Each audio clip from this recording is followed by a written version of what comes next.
Hey everyone, just going to show you how to make a climate graph today. Hopefully you can see this okay.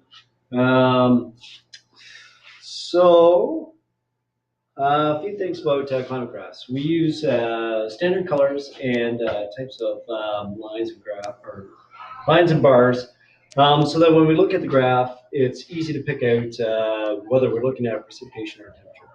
So the first thing I would suggest is that on your graph, you simply circle in blue precipitation because it's supposed to be blue bars. And temperature is going to be red, so I would circle it in red. When we do our climate graph, we're going to start off with temperature first. It's the easiest one I find because it's using the left-hand axis. And we're starting off with January being -4 degrees. So remember that we've got negative and positive numbers. So anything below the line is negative. So you're going to have to approximate. So the month of January, the first dot is approximately right there. Next month is -4 for February. Once again, right above the F in the middle of the box, we're going to put another dot.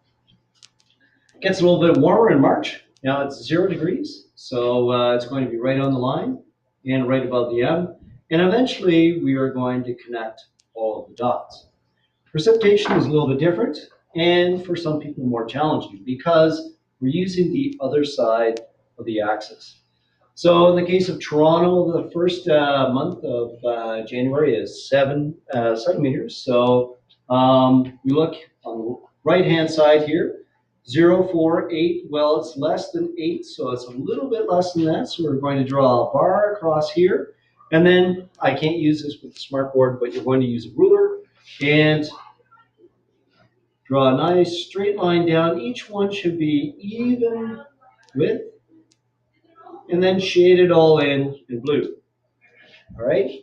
Sometimes the blue bars will be over top of the red lines. That's okay. I'm going to find that down in Clayoquot Sound because there's a lot of precipitation in that area. Move on to the next one. So February, we've got 6 centimeters, so just slightly lower than the previous bar. Draw our line, same width as the last one, and then shade it all in blue. When you're finished, put a star or something to indicate which two graphs are your best, because usually you'll make a mistake somewhere along the line. I'm not giving you a new graph. You can just simply go, well, I'll continue and finish that one off, and then put a star beside the two that are your best. All right, so best of luck. Hope it goes well.